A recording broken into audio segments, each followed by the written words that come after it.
Bien, hermanos, pues nuevamente buenas noches, bienvenidos sean ustedes para esta clase.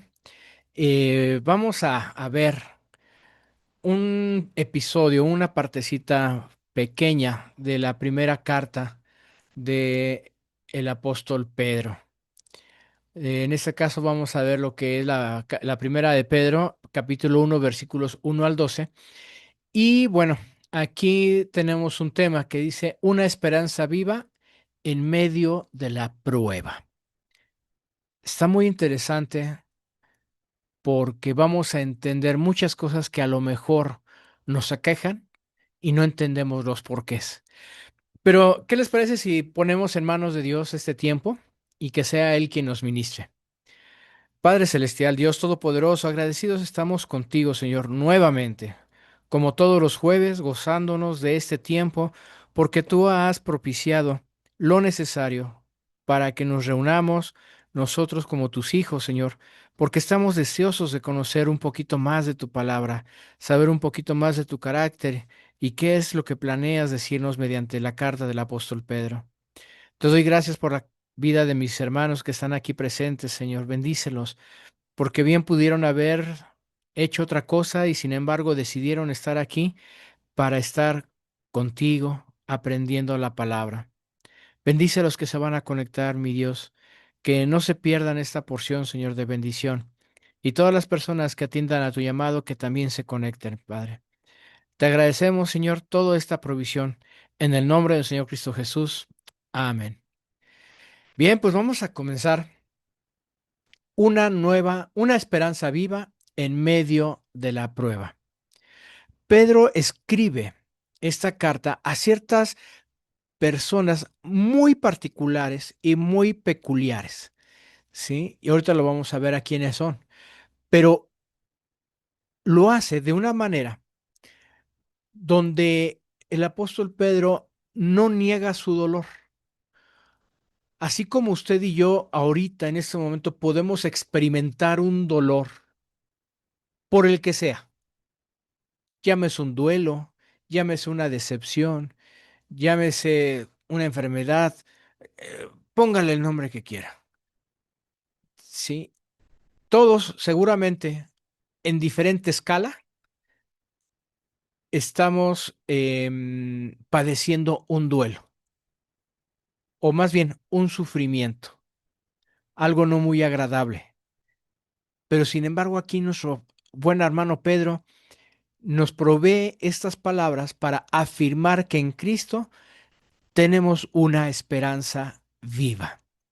Bien, vamos a comenzar con nuestra clase y me tomé el atrevimiento de poner en esta clase una, eh, un versículo, ¿sí? Que va a ser nuestra base de esta clase, que va a ser la primera carta de Pedro, el capítulo 1, el versículo 3. Dice, bendito el Dios y Padre de nuestro Señor Jesucristo, que según su grande misericordia, o sea, no nada más es según su misericordia, sino aquí el apóstol lo está magnificando, su grande misericordia nos hizo renacer para una esperanza viva por la resurrección de Jesucristo de los muertos. A ver, una pregunta, hermanos. ¿Qué puede sostener al creyente cuando la presión externa no desaparece? Todos hemos o estamos o vamos a padecer algo que seguramente no va a ser nada agradable y sin embargo tenemos que soportarlo. Pero ¿qué nos puede sostener en ese soporte la presión que ejerce el problema, el duelo, el lamento, la enfermedad, lo que padezcamos? Nuestro buen amigo Pedro nos dice una esperanza viva guardada por Dios y probada en la fe.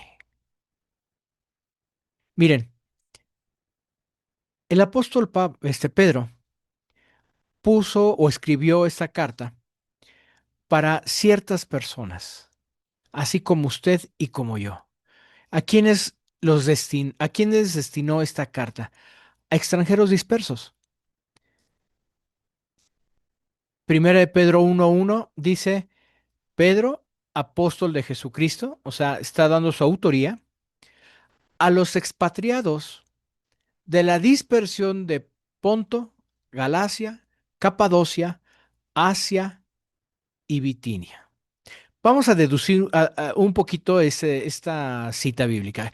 Para empezar, ¿qué es un expatriado?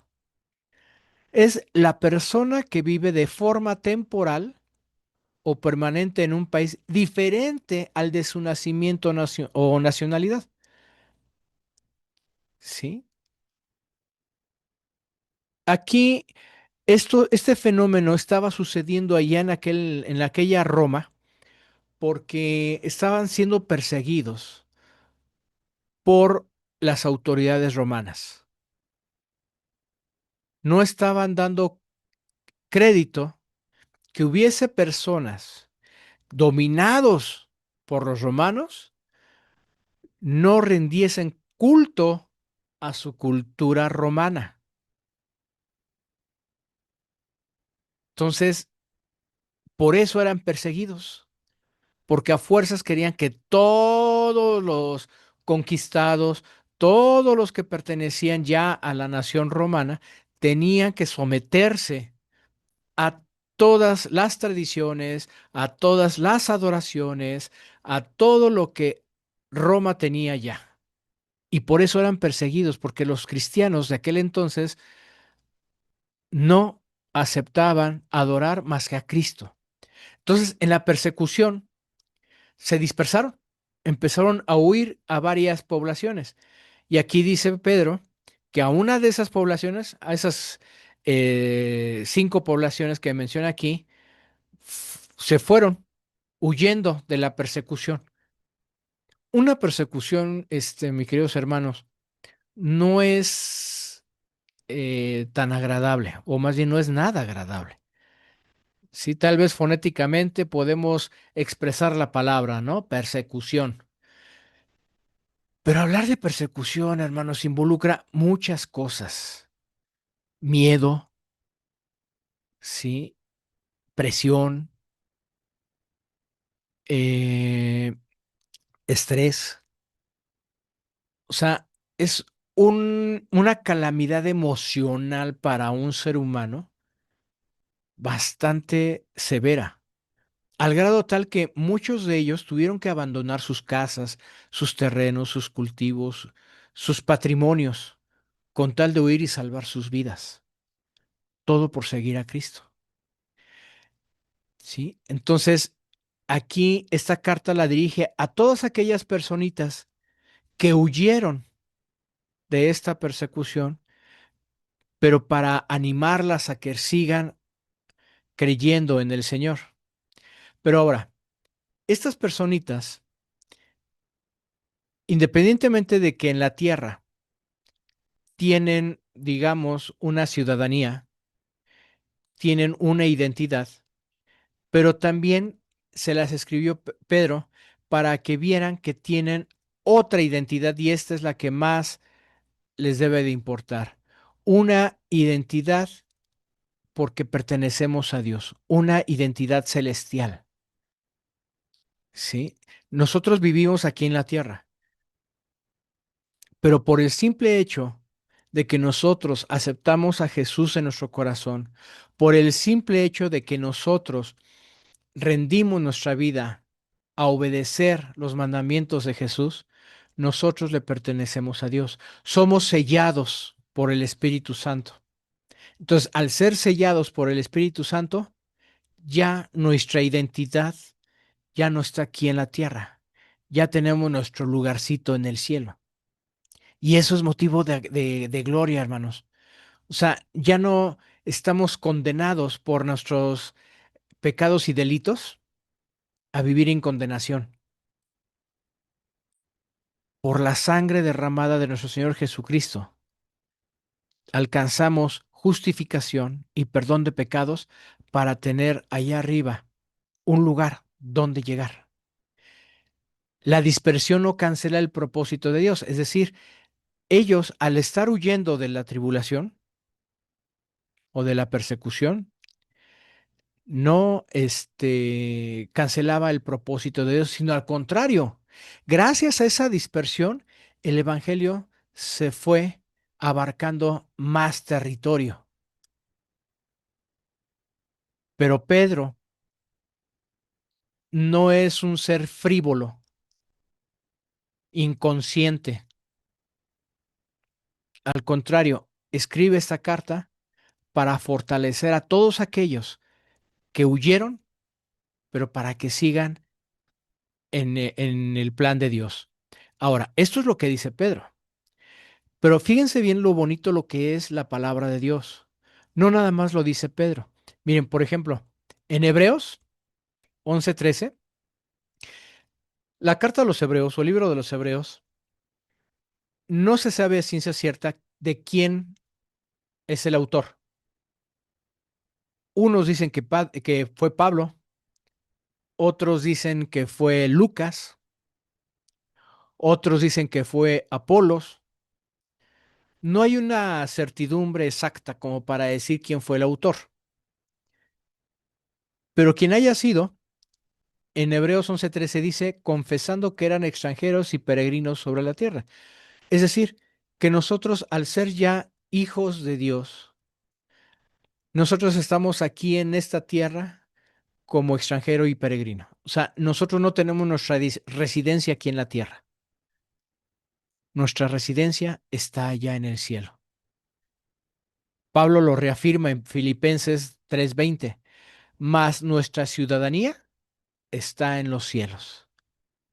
¿No le da eso alegría, hermano? El hecho de que en la misericordia de Dios ha pensado tanto en nosotros que quiere rescatarnos para que nosotros vivamos con él en el cielo. Yo no me imagino, no me alcanza la imaginación. ¿Cómo será vivir allá arriba? No, no, no tengo ni la más remota idea. Algo de lo que sí sé es que no voy a tener tiempo ni de aburrirme, como muchos dicen que va a estar de nubecita en nubecita tocando una arpita. No, no, no, nada de eso. O sea, voy a estar ante la presencia de Dios. Yo no sé, Dios va a tener muchas cosas que contarme, muchas cosas que enseñarme, muchas cosas que decirme, que enseñarme. Yo creo que no voy a tener tiempo ni de aburrirme. Vaya, ni siquiera la palabra tiempo va a existir allá arriba. Sí, porque aquí sabemos que el tiempo está sometido a una rotación de la Tierra sobre su propio eje, donde los días duran 24 horas y que las semanas tienen 7 días y el año tiene 365 días, o bueno, 364 días y cachito, y ese cachito en el año bisiesto se ajusta, etcétera, etcétera, etcétera. Pero eso es un tiempo terrenal. El tiempo celestial, sé que es una eternidad, pero no tengo ni idea lo que significa eternidad. Para mí eterno, pues sí, obviamente es para siempre, ¿no? Pero tenemos muchas cosas que aprender, mis hermanos. Entonces, ya nosotros tenemos nuestro cachito allá arriba, por la gloria de Dios. Ahora, la salvación es presentada por nada más y nada menos por la obra de Dios, pero un Dios trino, ¿sí? Miren, Primera de Pedro 1:2. Según el previo conocimiento de Padre, fíjense bien aquí, según el previo conocimiento, o sea, no fue a un volado, no fue a una improvisación, sino fue al conocimiento del Padre, por la obra santificadora del Espíritu. Ya van dos los que se menciona aquí, Padre, Espíritu, para obedecer a Cristo, a Jesucristo y ser rociados con su sangre, que la gracia y la paz os sean multiplicadas.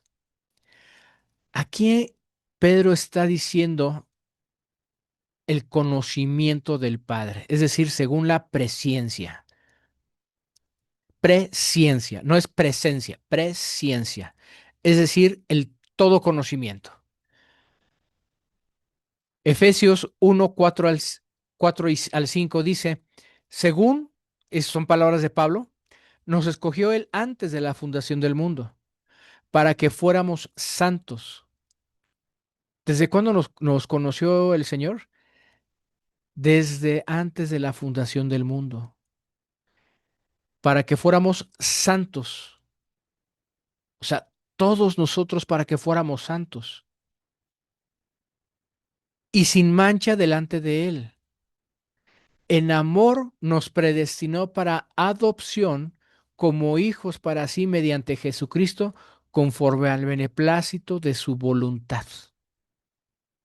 Palabras de Pablo. Vamos a recordar que el apóstol Pablo y el apóstol Pedro, si bien los dos eran apóstoles, no vivieron la misma vida. El apóstol Pedro vivió, comió, durmió, todo con el Señor Jesucristo. Y Pablo no. Pablo de oídas sabía que existía un tal Jesús, aquel que sanaba enfermos, aquel que curaba leprosos, aquel que desobedecía el día sábado. Eso es lo que conocía Pablo de Jesús, pero nunca estrechó su brazo, su mano, o nunca lo abrazó, nunca tuvo contacto con él, carnal. Y sin embargo, los dos están en la misma sintonía, ¿sí? Están de acuerdo en que el Padre tiene la presencia. Él es el omnisciente. Después habla de que Pedro, sí, Pedro, de un espíritu en santificación. Mismo apóstol Pablo lo refuta. Pero nosotros siempre tenemos que dar gracias a Dios por vosotros, hermanos amados por el Señor, porque Dios os ha escogido desde el principio para salvación mediante la santificación del Espíritu Santo y la fe en la verdad. Entonces, el Espíritu también tiene labor con nosotros y Él es el que se encarga en santificar nuestra vida. Fíjese bien, la santificación es un proceso que nosotros diariamente tenemos que ejercer acompañados del Espíritu Santo. No tenemos que morir esperando a ser canonizados para ser santos.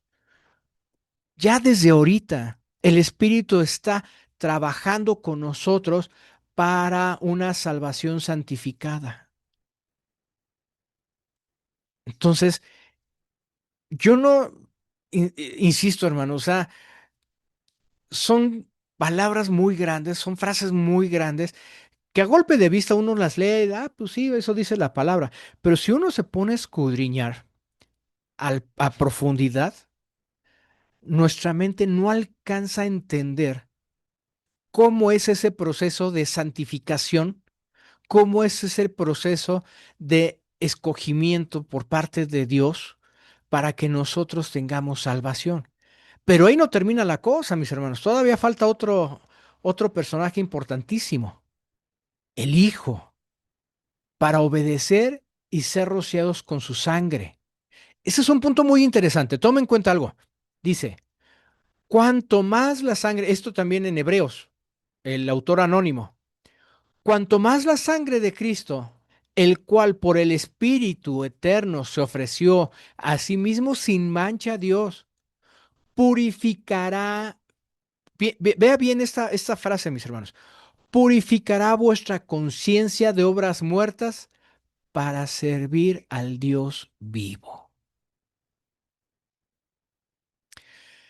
Tenemos que tener conciencia para qué sirve la sangre de nuestro Señor Jesucristo.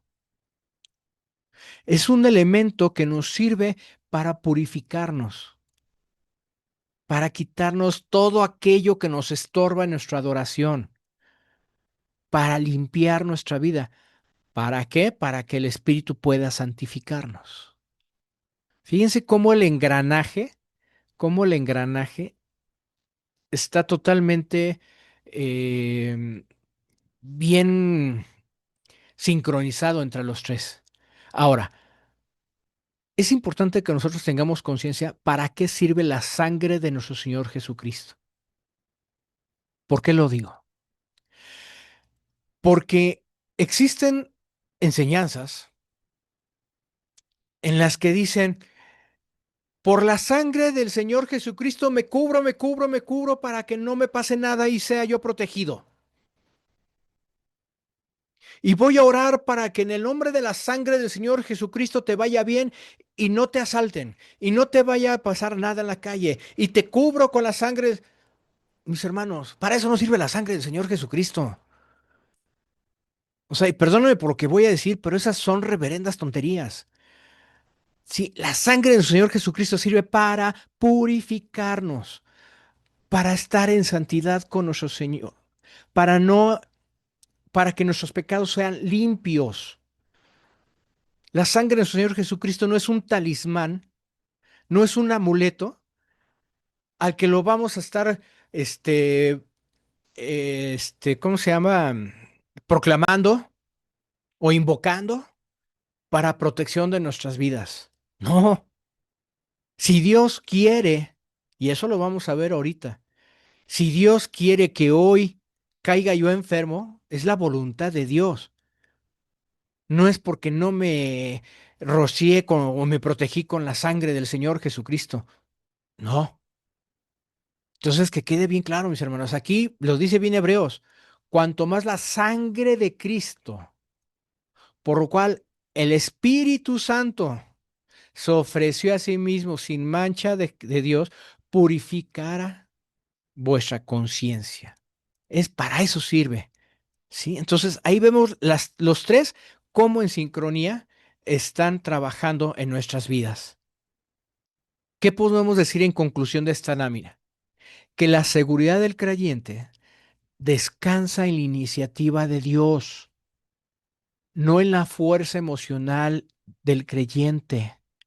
No porque yo decrete que ya me cubrí con la fuerza, con la sangre del Señor Jesucristo, y no porque yo decreto que no me va a pasar nada. Decreto que yo no me voy a enfermar, decrete mangos. No, eso no sirve. La iniciativa de Dios es donde nosotros debemos de descansar. Y si dentro de la iniciativa de Dios quiere que yo padezca una enfermedad, es porque así lo decide Dios. Y ahorita vamos a ver en qué momentos puede suceder eso. A lo mejor me puede suceder una calamidad, pero porque Dios lo permite. ¿Ha escuchado usted la frase, nosotros venimos para ser felices? Es una frase, este, humanitaria, creo que sí es así como se menciona, humanista, humanista. Es una frase humanista que, pues sí, o sea, a todos nos encanta la dopamina, ¿no? Nos encanta ser felices y hasta buscamos lo que nos hace ser felices. Y con tal de ser felices, hasta violentamos la palabra de Dios. Eso ya no es agradable. Claro que sí, mi hermano, usted puede ser feliz. Es más, yo le puedo decir, usted tiene derecho a ser feliz, siempre y cuando no violente la palabra de Dios. Pero si Dios decide someterlo a prueba, y eso no nos gusta porque nos va a causar tal vez un dolor, una angustia, una presión, una tensión, un estrés, es prueba de Dios. Y ahorita vamos a ver qué pasa con esas pruebas. En el versículo 3 del capítulo 1 de Primera de Pedro. Bendito sea el Dios y Padre de nuestro Señor Jesucristo, quien según su gran misericordia, su abundante misericordia, su infinita misericordia, nos ha hecho nacer de nuevo una esperanza viva mediante la resurrección de Jesucristo de entre los muertos. Mire, Dios actúa según su grande misericordia. Y si usted tiene un padecimiento es gracias a la grande misericordia de Dios. Y si usted tiene un problema y lo permite Dios es gracias a su grande misericordia de Dios. Tal vez alguien diga, oye, como que estás entrando en temas complejos, Aaron, o sea, como que te estás contradiciendo. ¿Cómo va a ser que por su gran misericordia permita que tú tengas algún padecimiento? Pues así es, y de eso se trata la clase de hoy. Tenemos que aprender a regocijarnos ante la tribulación, ante el padecimiento, ante el dolor, porque si Dios lo permite, gloria a Dios. El creyente ha sido hecho para renacer. La esperanza vive porque Cristo resucitó. Y esto lo sustentamos con los siguientes textos. Y fíjense bien, ¿eh? No nada más estamos viendo la primera carta de Pedro, que es la clase que nos compete, sino hay textos cruzados que soportan, sí, que dan veracidad de lo que está diciendo Pedro.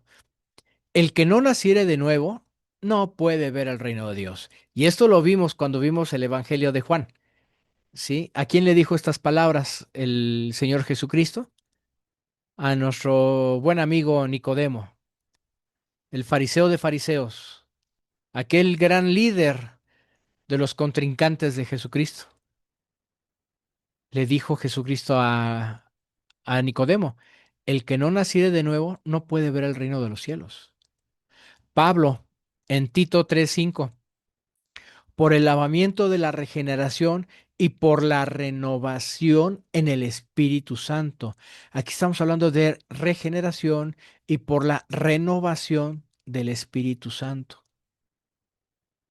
Regeneración, renovación. A ver, ¿qué está diciendo ahí? Mira, hermano. Por ejemplo, las mamitas que ahorita nos acompañan. Voy a poner un ejemplo exclusivo de las damas.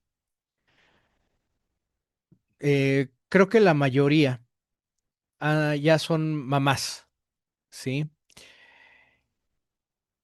El hecho de que tengan a su bebé en vientre es para ellas un gozo, pero cuando nace no es nada satisfactorio.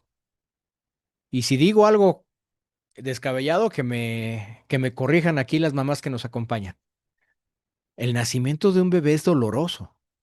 Por la vía que sea, normal o cesárea, es doloroso, ¿sí? Pero están haciendo un niño, está trayendo un ser a la vida.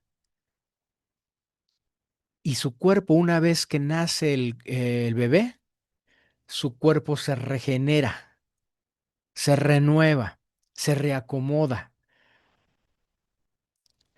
Pero en su mentecita está grabado el dolor que vivió por traer a un ser a esta vida. Pero sin embargo, de ver a ese ser, de ver eh, que su hijo, su hija ha nacido bien, ya está creciendo y todo, ni se acuerda del dolor. ¿Sí? Cuando le preguntan, oye, ¿qué se siente? Ah, bueno, ahí se acuerda. Pero en lo sucesivo, nada más de ver a su criaturita, olvida el dolor. Pero fue necesario que naciera bebé, que padeciera la mamá para que fuera renovada. Ahora, el bebé, y esto hasta como padres lo sabemos, los que somos papás, el simple hecho de ser padre nos cambia la vida. Sí, bueno, nos debe de cambiar la vida, ¿no? Para los que tenemos sentido de responsabilidad, nos cambia la vida. ¿Por qué? Porque ya no podemos tener una vida como la teníamos antes de no ser padre.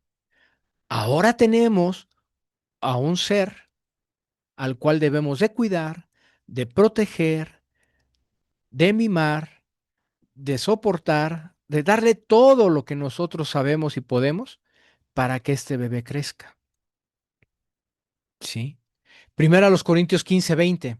Mas ahora Cristo ha resucitado de los muertos, las primicias de los resucitados.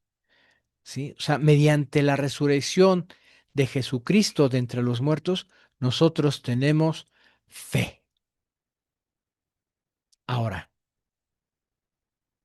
gracias a todo esto que estamos platicando, Pedro entra a un punto donde nosotros tenemos que tener bien en cuenta y considerarlo para que tengamos em, conciencia de lo que esto significa.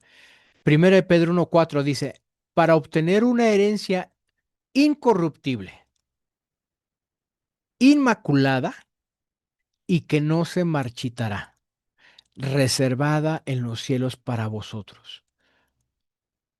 Nosotros, pese a que nosotros aquí en esta tierra podamos tener pruebas, adversidades, podamos tener diferentes conflictos que nos causen dolor, nosotros ya tenemos una herencia, ¿sí? Y esta herencia está en el cielo. Y esta herencia es incorruptible. O sea, una herencia que no se destruye. Supongamos que yo fallezco y le heredo a mi hijo el auto y lo pongo en el testamento y el auto es de mi hijo. Pero si mi hijo no lo usa, lo tiene guardado, no lo lava, no lo limpia, no, nada, lo deja ahí porque lo quiero seguir conservando tal y cual como lo dejó mi papá. Y pasan 40 años, ¿qué va a pasar con ese auto? El mismo ambiente se va a encargar de deteriorarlo, se va a encargar de hacerlo chatarra. ¿Sí? ¿Por qué? Porque estamos en un mundo corruptible. En cambio, nosotros tenemos una herencia celestial que no se destruye, sigue vigente y ahí seguirá nuestra herencia. Después dice que tenemos una herencia incontaminada o inmaculada. O sea, no tiene defecto, no tiene mancha, no tiene detallitos, no, nada. Está totalmente sana nuestra herencia. Y también tenemos una herencia inmarcesible, es decir, que no se marchita, que no se deteriora, que no le pasa nada, va a seguir tan vigente. ¿Sí? Entonces, para las personas que piensan que el cielo pues es algo inalcanzable, es algo pues que pues no creo que es para mí porque pues yo soy de lo más horrible cuando allá pues es de lo mejor. Ya por el simple hecho de tener nosotros a Cristo en nuestro corazón, tenemos derecho a esta herencia. Sí, que Pedro aquí en este versículo nos está diciendo, y está en los cielos para cada uno de nosotros. Ahora, todos nosotros, mientras estemos en esta tierra, insisto, vamos a tener detallitos, pero no debemos de preocuparnos. Pedro dice que sois protegidos por el poder de Dios mediante la fe. O sea, Dios nos va a proteger para la salvación que está preparada para ser revelada en el último tiempo. Es decir, que Dios guarda la herencia, o sea, nos la conserva, pero también guarda al heredero. Estará con nosotros, nos protegerá, de tal suerte que nosotros no perdamos nuestra herencia y no tenemos por qué perderla. Miren, Hay verdades juntas. La primera, la salvación se recibe por fe, que es un ingrediente, que sois protegidos por el poder de Dios mediante la fe, ¿sí? Y la seguridad descansa en el poder de Dios. O sea, si nosotros tenemos fe y estamos seguros de que Dios tiene el control de nuestras acciones, no tiene por qué preocuparnos lo que suceda, hermanos. Yo sé, se dice fácil. Yo sé que desde mi asiento, donde estoy atrás del micrófono, se dice fácil. Tal vez alguno de ustedes ahorita esté padeciendo algo que a lo mejor mis palabras pudieran sonar insensibles. Pero créame, hermanos, en algún momento también, ahorita también, no están para saberlo, pero estamos padeciendo ahorita consecuencias, tanto del sistema de gobierno que estamos teniendo ahorita, como de malas decisiones que uno ha tomado, ¿sí? Y pues sí, nos sentimos presionados, estresados, pero tenemos que descansar en que Dios tiene el control, Dios tiene la seguridad, porque Dios tiene el poder, ¿sí? Y está, la esperanza mira a la revelación final. Es algo, em,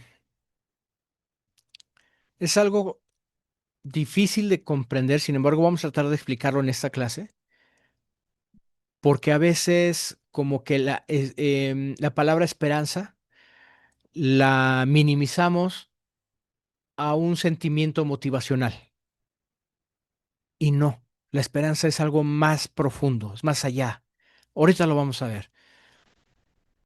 Jesucristo en Juan 10, 28 y 29, en resumen dice que nadie le arrebatará sus ovejitas de su mano. Así usted esté padeciendo, así esté hasta el borde de la muerte, la, la muerte ni la muerte misma tiene dominio sobre su estadía en el cielo. ¿Por qué? Porque usted es propiedad de Jesucristo. Y como dice, nadie me las va a arrebatar de mi mano. Judas 24. Y aquel que es poderoso para guardarnos sin caída. Ese es un texto bien, bien importante, hermanos. Ay, a veces nos da por jugarle al Dios. Nos da por etiquetar a las personas. Sí, a veces jugamos a decir, tú te vas al cielo, tú te vas al infierno, infierno, cielo, cielo, infierno. No, tú hasta si hubiera algo más abajo del infierno, pues te vas hasta abajo del infierno. Tú no, tú te vas a, ya estás asegurado. No, sí. ¿A qué me refiero? Hay que, a veces puedo estar yo ahorita viviendo tranquilamente y en ese momento me hacen enojar muy fuerte, donde berreo, donde exclamo odio. Y por ese esfuerzo y por ese sentimiento me da un infarto y caigo muerto. Ay, hermano, también que ibas y moriste en pecado. Moriste odiando. Tranquilos, mis hermanos, no pasa nada. Sí, aquí dice, y aquel que es poderoso para guardaros sin caída. Sí, efectivamente, a lo mejor en ese momento sentí valga la redundancia, sentí un sentimiento o una emoción totalmente contraria a lo que me dice mi Dios, pero mi carnalidad me traicionó y caí en la emoción carnal y eso me provocó un infarto y caí muerto. Pero ¿qué, hermano? Eso no me quita, dice aquí, nadie me la arrebatará de mi mano. O sea, vamos a estar tranquilos. Ese sentimiento de enojo del momento que pareciera que me hizo perder mi estadía en el cielo porque morí en pecado. No, aquí es tan poderoso nuestro Dios que nos guarda sin caída. Y esto es bien importante que lo tengamos, hermanos, ¿sí? O sea, vamos a dejarnos de estar etiquetando a las personas. Entonces, insisto, cuando estemos arriba, nos vamos a encontrar con personas que a lo mejor ni por aquí nos imaginábamos que deberían de estar ahí. ¿Pero por qué? Porque Dios en su poder y en su soberanía, Él decide quién está ahí con Él. Pero por lo pronto, nosotros debemos estar confiados de que tenemos salvación por fe y debemos descansar en la seguridad del poder de Dios. Sí. En algún momento un predicador dijo que es curioso que los cristianos anhelan ver a Jesús, anhelan estar con Jesús, pero el requisito para estar con Jesús, ¿sí saben cuál es? El requisito para estar con Jesús es morir. Y es curioso porque los cristianos no quieren morir. Entonces hay una contradicción, ¿sí? O sea, como que o, o queremos estar con Cristo, pero no queremos morir, o cómo le hacemos. Es una paradoja. Las pruebas temporales y la fe preciosa. La fe no, la prueba no crea fe falsa, revela y purifica la fe verdadera. ¿Por qué lo decimos? ¿Por qué lo decimos? Primera de Pedro, capítulo 1, versículos 6 y 7, en lo cual os regocijáis grandemente. ¿Qué es regocijáis grandemente? O sea, gócense. Y lo que le sigue, gócense grandemente. Fíjense bien, aunque ahora, por un poco de tiempo, si es necesario, seáis afligidos con diversas pruebas. Seáis afligidos con diversas pruebas. A ver, ¿quién en su sano juicio se va a regocijar? Y no nada más regocijar, sino se va a regocijar grandemente si somos afligidos. ¿Quién en su sano juicio se goza en su aflicción? Sin embargo, aquí lo dice Pedro. Para que la prueba de fe, de vuestra fe, más preciosa que el oro que perece, aunque probado por fuego, se halla que resulta en alabanza, gloria y honor en la revelación de Jesucristo. Esta es una de las secciones pastorales que más me cautiva del apóstol Pedro. Aquí el apóstol Pedro no minimiza el dolor. Está consciente que hay una aflicción en diversas pruebas, la que sea, la que esté padeciendo ahorita, enfermedad, duelo, la que sea. ¿Sí? Ahora, tampoco está absolutizando la aflicción en el tiempo. O sea, la está convirtiendo en eterno. Dice aquí por un poco de tiempo, por un poco de tiempo.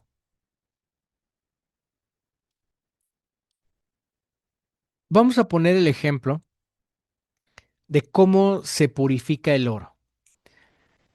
Sí, me tomé el tiempo de buscar allí en YouTube, existen videos de cómo se purifica el oro. Cuando van los mineros por oro, allí en las minas profundas, al estar excavando, sacan pedazos de piedra y uno ve la piedra y se ven las vetas o se ven las líneas de oro por en medio de la piedra. Sí, pero pues ese oro está ahí escondido, está enterrado en la piedra. Entonces, ¿qué es lo que hacen? Primero golpean la piedra para que se vaya quitando todo, todo ese, todo lo que estorba para que salga el oro. Y después esos residuos los meten a fuego muy alto, a grados centígrados muy altos, al grado tal de que tienen que usar lentes, tienen que usar protectores, porque el mismo fuego, más bien el fuego no, sino el calor es tan exuberante que el puro calor, ya no el fuego, el puro calor que llega a pegar al ser humano le puede provocar daños en su cuerpo. Entonces imagínase a cuántos grados centígrados está ese fuego. Entonces se empieza a derretir, se empieza, se me fue la palabra, sí, a hacer líquido ese metal y después empiecen por varios procesos de filtros, de colación, para quitar impurezas, pero todo con fuego, todo con fuego, todo con fuego. Y ya una vez quitando todas las impurezas, sale el oro y ya se le da el quilataje que se merece. Pero entre más fuego pase, más alto es el quilataje que se le da al oro. ¿Sí? Entonces, eso es a lo que se refiere aquí el apóstol Pedro, que las pruebas o las aflicciones que nosotros llegamos a tener es como el fuego. Nosotros pasamos por fuego para que nuestra fe sea más fuerte, para que nuestra fe sea probada como el oro. Y entonces nuestra fe sea hallada grata ante los ojos de nuestro Señor. Después de pasar todo ese tiempo de aflicción, todo ese tiempo de enfermedad, de problemas, de finanzas, y uno estuvo actuando con fe, dependiendo del Señor, no actuando por nuestras propias fuerzas, y sale avante. Ahora dice, por un poco de tiempo. Pues yo no sé que sea poco de tiempo, pero yo ya llevo 5 años y no la veo llegar, no veo la luz del túnel. Dios tiene sus tiempos, hermano. Sí. Y dice poco tiempo porque si lo comparamos con el tiempo de vida promedio que tiene un ser humano, 5 o 10 años, pues realmente es poco tiempo. Sin embargo, todas estas pruebas, esas diversas pruebas, son para que nuestra fe valga oro ante los ojos de nuestro Señor. Entonces, por eso no nos debemos de afligir. Tenemos que buscar el gozo ante la aflicción. Dios está probando mi fe porque me corrieron del trabajo. Gloria a ti, a Dios. Seguramente me lo quitaste porque no he aprendido a depender de ti, pero me pongo en tus manos. Tú darás la última palabra, tú me darás el sustento diario. Y eso es fe. Un poco de tiempo quiere decir que la prueba está acotada, no es eterna, tiene un límite. Ahora, si es necesario, Dios no desperdicia el dolor. Si usted está padeciendo, Dios aprovecha de ahí para fortalecer su fe. Ahora, la fe, aquí lo volvemos a recalcar, es más preciosa que el oro. ¿Sí? A Dios no le interesa los lingotes de plata, ni de oro, ni de bronce, ni cualquier metal.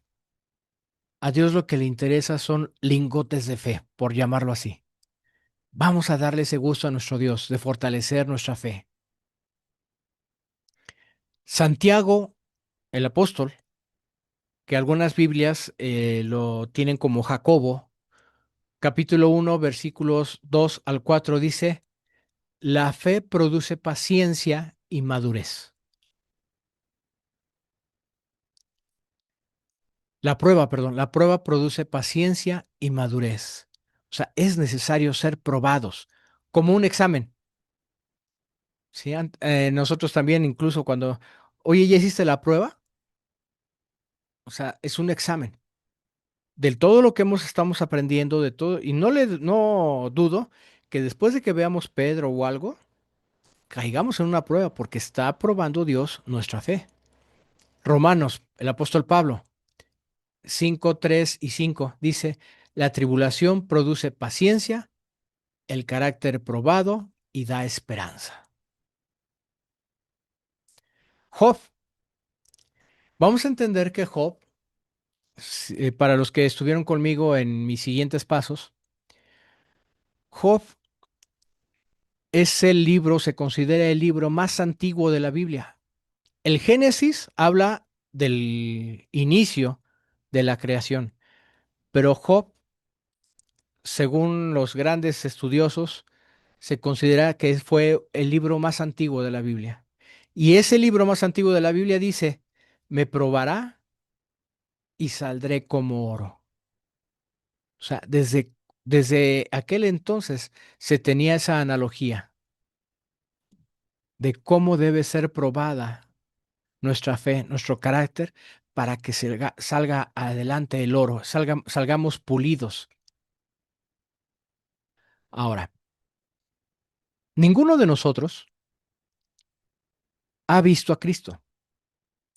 Ninguno de nosotros convivió con el Señor. Y sin embargo, sabemos y por fe declaramos que Jesús resucitó, que Cristo vive, que Dios existe.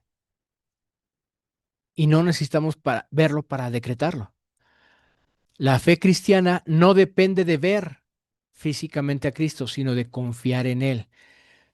En el versículo 8 y 9 del capítulo 1, a ver quién, sin haberle visto, perdón, a quien sin haberle visto, le amáis y a quien ahora no veáis, pero creéis en Él. No os regocijáis grandemente con gozo inefable y lleno de gloria obteniendo como resultado de nuestra fe la salvación de vuestras almas. El Señor Jesucristo sostiene esta frase del apóstol Pedro. Dice, bienaventurados los que no vieron y creyeron. ¿A quién se lo dijo? ¿Se acuerdan? A nuestro buen amigo Tomás, que no creyó que el Señor estaba resucitado y dijo, pues yo hasta no meter mis dedos en sus llagas, voy a creer. ¿Y qué creen? Que el Señor se le aparece y Tomás cae rendido, humillado ante Jesús. Y le dijo, porque me viste, ¿crees? Y dice, bienaventurados los que no vieron y creyeron. Pablo en 2 Corintios 5:7, porque, porque por fe andamos y no por vista. Este es otro llamado, hermanos, para aquellas personas que están afanadas en querer ver señales en las iglesias. Si en esa iglesia no veo sanación, el Espíritu Santo no está ahí en esa iglesia. Si en esa iglesia no hablan en lenguas, no es de Dios, porque no está. No, no, no, perdóname, hermanos, pero no. Volvemos a lo mismo. Usted no tiene nada que ver. Dios no está obligado a demostrarle su presencia en la iglesia.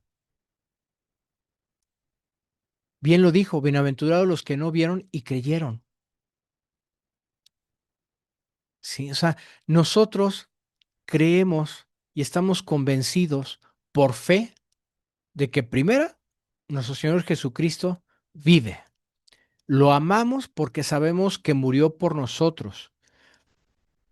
Ahora, hay bases científicas, hay bases antropológicas que aseguran que Cristo sí pisó esta tierra y sí vivió en Jerusalén. Pero no tenemos que llegar a ese punto. Tenemos que tener una fe lo suficientemente madura para creer, porque de eso depende también la salvación de nuestra alma. Una salvación anunciada por los profetas. Eso es algo muy interesante, hermanos, ¿sí?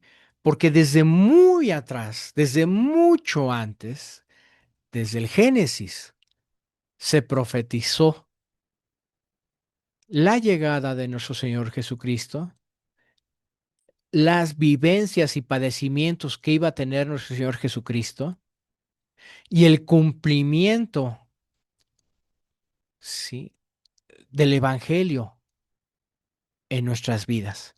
Miren, Primera de Pedro 1:10 al 12. Acerca de esta salvación.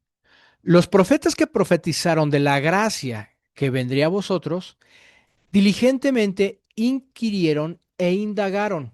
Al decir indagaron es investigaron, ¿sí? Cosa que a veces nosotros no hacemos. A veces nos cuesta trabajo indagar por nuestra cuenta y nos es más fácil creerle al pastor o creerle al hermano Aarón. Ah, pues, si él lo dice, pues, ha de ser, ¿no? Prefiero más creerle. No, vamos a indagar, vamos a ver si realmente es cierto o no. Procurando saber qué persona o tiempo indicaba el Espíritu de Cristo dentro de ellos, al predecir los sufrimientos de Cristo y las glorias que seguirían. A ellos les fue revelado que no servirían a sí mismos, sino a vosotros, en estas cosas que ahora os han sido anunciadas mediante los que os predicaron el Evangelio por el Espíritu Santo enviado del cielo, cosas a las cuales los ángeles anhelan mirar. ¿Sí? O sea, los profetas se dedicaron tanto a mencionar la palabra de Dios como también investigar la gracia venidera. Ellos se dejaban guiar por el Espíritu porque les daba la imagen o el panorama completo de los padecimientos que iba a tener Jesucristo y sus glorias posteriores. ¿Sí?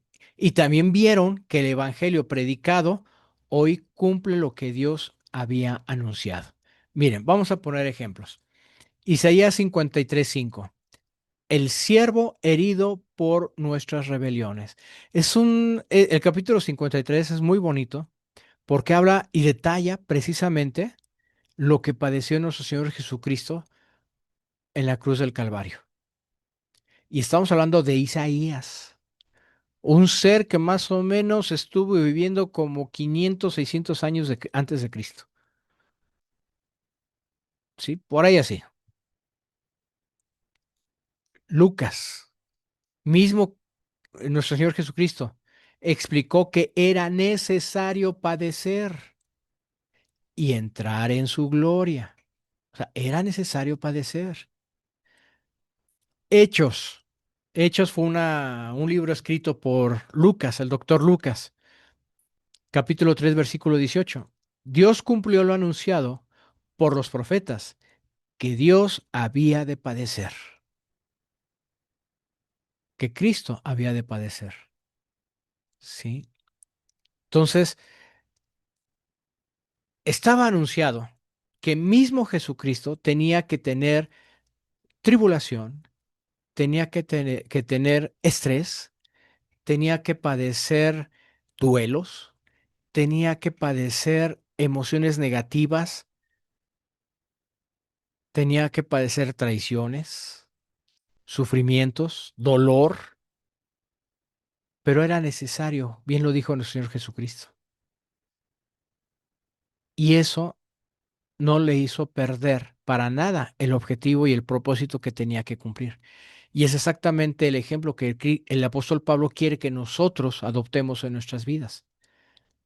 Miren, ¿cómo podemos aplicar lo que estamos aprendiendo hoy? La identidad. No vamos a definir nuestra vida por la presión que estamos viviendo, sino por la obra de Dios en usted.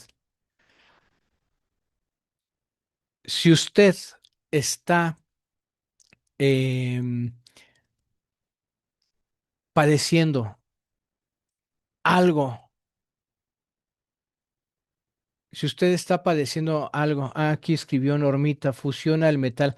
Sí, exactamente, perdón, no había visto el mensaje cuando estábamos hablando del oro. Muchas gracias, Normita.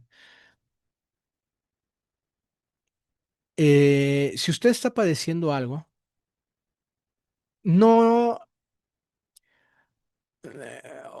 o alguien de nosotros está padeciendo algo, no expresemos una queja. ¿Por qué yo, Señor? ¿Qué hice para merecer esto? No, defina su vida. O sea, algo está tratando de decirme Dios con este padecimiento y enfóquese en eso. No confunda la esperanza bíblica con optimismo emocional. La esperanza vive porque Cristo vive. Nosotros tenemos una esperanza y la tenemos allá en el cielo. Se oye muy romántico, se oye muy bonito y muchos de nosotros podremos decir gloria a Dios, pero no es una esperanza para que usted se motive y ahorita salga de la clase, ya tomé pilas, ya tomé fuerzas y mañana otra vez se me apachurra. No, miren, les voy a poner un ejemplo burdo, ¿sí? No creo que sea algo muy similar, pero es nada más un ejemplo para que entendamos. Cuando una persona, eh, por ejemplo, un matrimonio, unos novios, se van a casar, a lo mejor para estas fechas dicen, nos vamos a casar y si te parece, nos casamos en septiembre, pero del año que entra. Pasa un año. Y ustedes saben que en un año pueden suceder muchas cosas. Y ellos ya fijaron la fecha, ya el novio pidió a la novia, ya hicieron los arreglos, ya está todo, fraguando todo el plan, ¿sí? Y ya tienen su mira puesta en septiembre del 2027. Y de repente el novio se queda sin trabajo. Oh, oye, ¿sabes qué? Yo creo que vamos a tener que posponer la boda porque me quedé sin trabajo. Ese sería una moción válida para un compromiso de esa magnitud. Definitivamente dicen, no, no, no, a ver, espérame. Yo a ver qué tengo que hacer, pero la fecha se cumple. Y ahí está el novio buscando a ver qué hace, qué no hace, y encontrando, buscando entrevistas aquí, allá y acullá, etcétera. Pero porque tiene la esperanza, tiene forjado su objetivo, ¿sí? No sabe si le va a ir bien en su matrimonio. No sabe si va a vivir para contar su matrimonio. No, no sabe, pero él está enfocado. Él está así como que voy para allá. Esa es la esperanza enfocada, la esperanza que lo nutre por llegar al objetivo, no la esperanza emocional de que si algún día me voy a casar y algún día voy a tener hijos. No, no, no. Ya tiene bien puesto la meta, ya tiene bien puesto el objetivo y voy sobre de él, pase lo que pase. Adversidad que pase, adversidad que yo voy a superar con tal de cumplir. A eso se refiere la esperanza. ¿Sí? Así nosotros debemos de ser. Nosotros ya tenemos puesta la esperanza en el cielo. Mis hermanos, pase lo que pase, tenemos que llegar a ese lugar. Es que me están amenazando porque si creo en Jesús me van a matar. Pase lo que pase, usted tiene que llegar al cielo. ¿Sí? La prueba. No pregunte, ¿por qué me pasa a mí? Mejor vamos a preguntar, ¿qué está purificando Dios en mí? Lo que habíamos hablado. Adoración. Pedro empieza, vamos a recordar que Pedro está escribiendo en tiempos de persecución, de tribulación para los cristianos. O sea, no son tiempos gratos. Y Pedro empieza bendiciendo a Dios. El creyente, el verdadero creyente debe de aprender a adorar aún antes de entender el por qué. A lo mejor no entendemos por qué me está ocurriendo esto. Yo veo que el otro es de lo peor, golpea a su esposa, llega bien borracho, es un ladrón, es un narcotraficante, es de lo peor. y le va muy bien. En cambio yo que trato de seguir las líneas de Cristo, y tengo estos problemas, adore a Dios, llénese de adoración, ¿sí? Para su Creador. El creyente debe de aprender a orar aún cuando no entienda qué es lo que está pasando.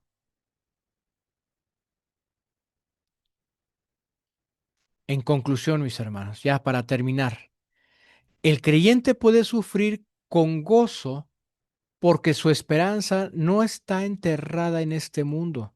Ustedes preocúpese, hermano. O sea, créame que lo que está padeciendo en este momento, en algún momento lo va a perder. Porque así como usted vino al mundo, así usted se va a ir de este mundo, sin nada. El creyente vive en Cristo resucitado, anhelado su herencia prometida. Nosotros vivimos creyendo que existe un Dios todopoderoso y que nos tiene preparada una herencia allá en el cielo, una herencia prometida. Bien, mis hermanos, pues esta fue la clase de Primera de Pedro capítulo 1, del 1 al 12. Y apenas está empezando nuestro hermano Pedro. Todavía siguen más textos que hablan acerca de de este tema, sobre la prueba, ¿sí? Y no sé si ustedes tienen a bien que quisieran mencionar si hay algo por lo que les gustaría que oráramos, con toda confianza vamos a orar. Si quieren ser más reservados y decírmelo por WhatsApp, ¿sabe qué, hermano? Quiero que ore por mí porque tengo esto, estoy padeciendo esto, tengo este problema, etcétera. Vamos a orar, sí, pero no perdamos nuestra esperanza bien enfocada, que está allá en la herencia con nuestro Señor Jesucristo. Vamos a dar gracias, hermanos, a nuestro Dios por este tiempo. Padre Celestial, Señor, cuántas gracias te damos, Dios, porque has sido fiel y bueno con nosotros. Este tema